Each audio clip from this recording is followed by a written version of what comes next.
How do you survive the indie dev feast or famine cycle without burning out or abandoning your projects? Let's talk about that in this video.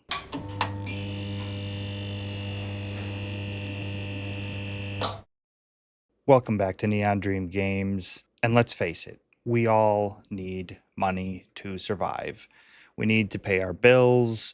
We need to have some spending money to go have some fun with friends and family. You might need to purchase assets for your game development or possibly hire somebody to do something you don't know how to do. You need money.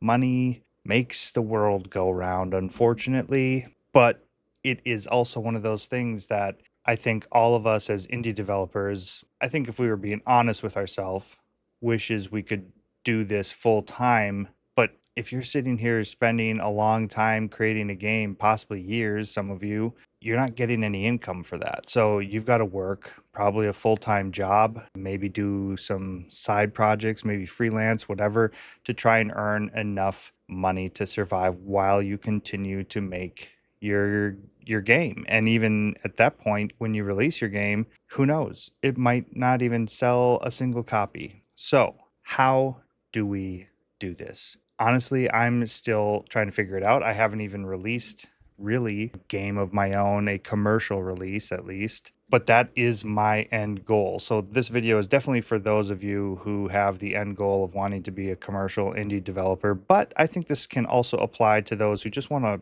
earn some extra money. And that's what I want to talk about in this video. But before we talk about that, I think we have to just briefly touch on scope. And I have already done 2 videos on game scope, and I'm probably getting ready to do another one because this is something that I feel like we all need to get a grip on. So I don't want to focus too heavily on that for this video, but you need to be realistic about how long your game is going to take to make. And you might even need to change your mind about what game you're making to set yourself up for a good trajectory on being able to earn enough income, or any income for that matter, making games. So what am I saying? I'm saying you need to make smaller games. I think that's the first solution to setting yourself on a path for indie dev. I think if you're making a game that's a passion project and it's going to take you 3 to 5 years to make this passion project, I think you're honestly going about it the wrong way if you're trying to be a commercial indie game developer. But as I said, I think I might make another video on game scope and talk about that subject a little bit deeper in the future. Let's just for now assume you're doing a manageable game, a game scoped to be complete in, let's say, 6 months or a year at the most. How do you survive that development cycle financially? I think there are several ways that you can go about doing that. One of them is to just go get a job.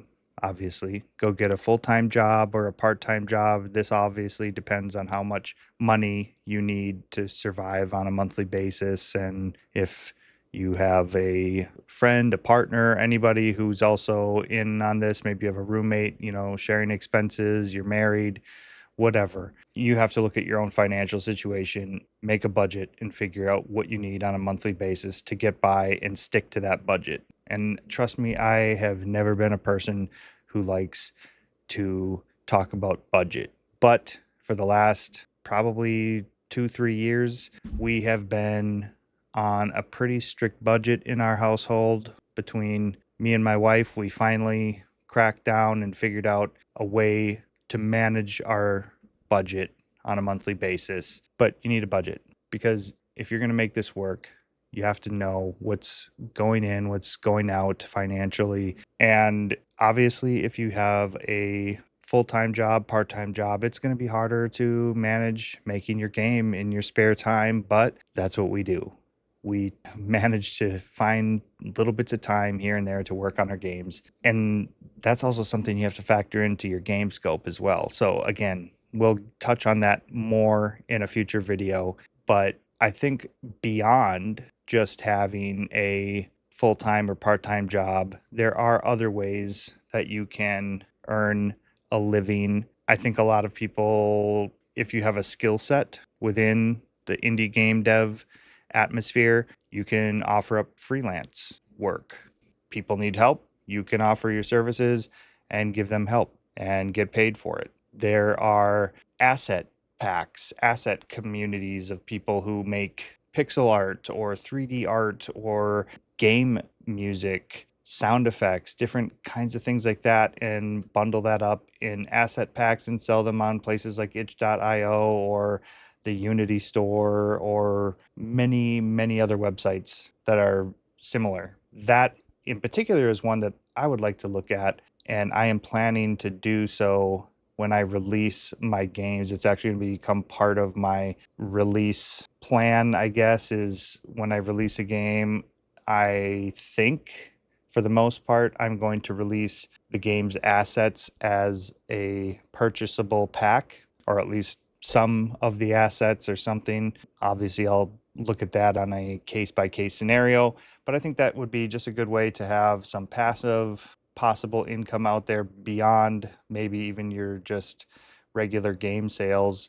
If you're going to release your game commercially, you're just going to want to look for as many income revenue streams as possible. That's what I kind of keep gleaning off of other people talking about this subject, and even from my own personal experience. Putting all your eggs in one basket is not the best option. I put all my eggs in one basket for a long time. In the back of my mind, I knew this probably wasn't good, but it was comfortable. And then tragedy strikes, and that basket rips open, and all the eggs fall out on the floor, and you don't have any more eggs or very few eggs left. We're really talking about eggs a lot here.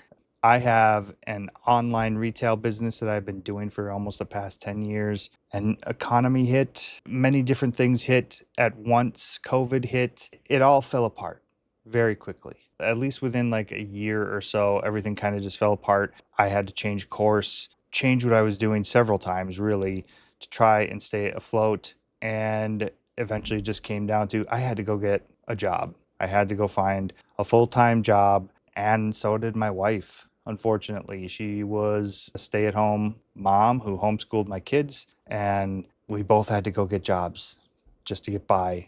And we're still running our business, but we didn't know how in this current economy, this current landscape, to make it work anymore. But over the course of the last year, we have been restructuring, refiguring things out. We've been working at our jobs, and we have finally hit, I believe, a sustainable pattern to continue to do our online retail business going forward. This is a skill, a business that anyone can run. Like, anybody can do this if they just understand the ins and outs of it. I'm confident of that. In fact, I'm so confident I made a Udemy course, and this is a sponsor on my own course. I have talked about it before.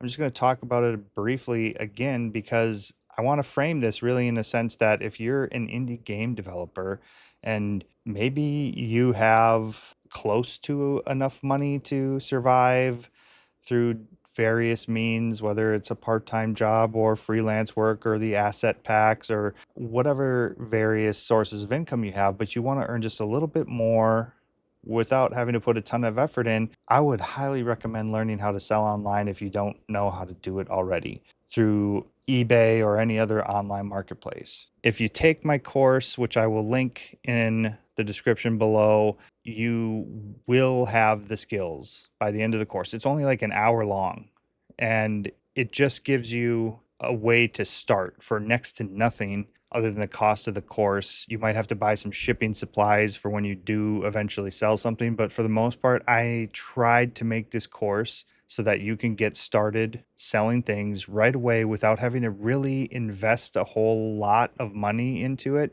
And I'm not going to exactly tell you how to do that because that's kind of what the point of the course is, but it's really not that difficult, and it can really begin to bring in some additional income for you.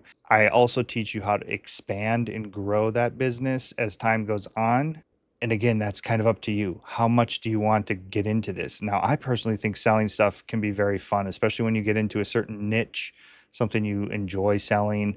if you can figure out, how to sell those types of items or acquire those items or whatever. Selling can be a very fun thing, and it's something you can do throughout your whole life, really. Like, you can pick it up and drop it from time to time. It's just not that hard to do, but for some people, it is a bit of a daunting thing to think about.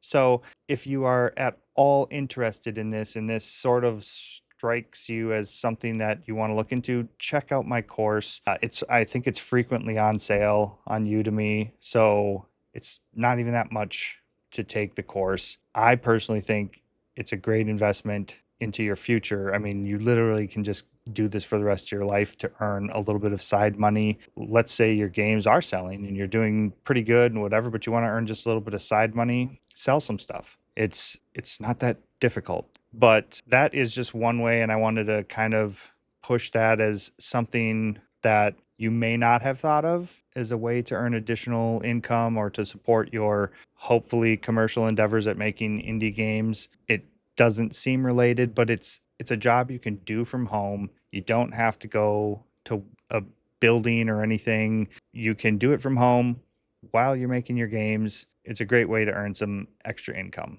So that being said, the point of this video is, how do we become commercial indie developers and survive financially until that day comes? Some people do that whole thing where they quit their job and they have sort of like a nest egg and you just burn through it and you're hoping, I've got a financial runway for X amount of time, and you just hope you're going to be able to make a game and it's going to sell and you're going to keep being able to be a full-time indie developer. I would love that to happen for both you and for me. I don't have a big financial nest egg. I have to work. But even if I did, I think I would still try and do something. You want to earn money from multiple sources so that if one ever fails, you have something to back it up with, or survive a drought if that might be something that happens.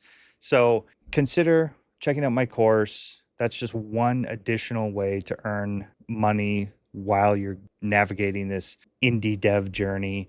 I would love to hear any more ways that you guys earn income or how you're making it by financially. I think it's great to share these things and give people new ideas. I'm always looking for more ideas. So I'd love to hear your guys' solutions. If I didn't already mention some here, I did mention things like being freelance or asset packs and things like that, but I'm sure there's more.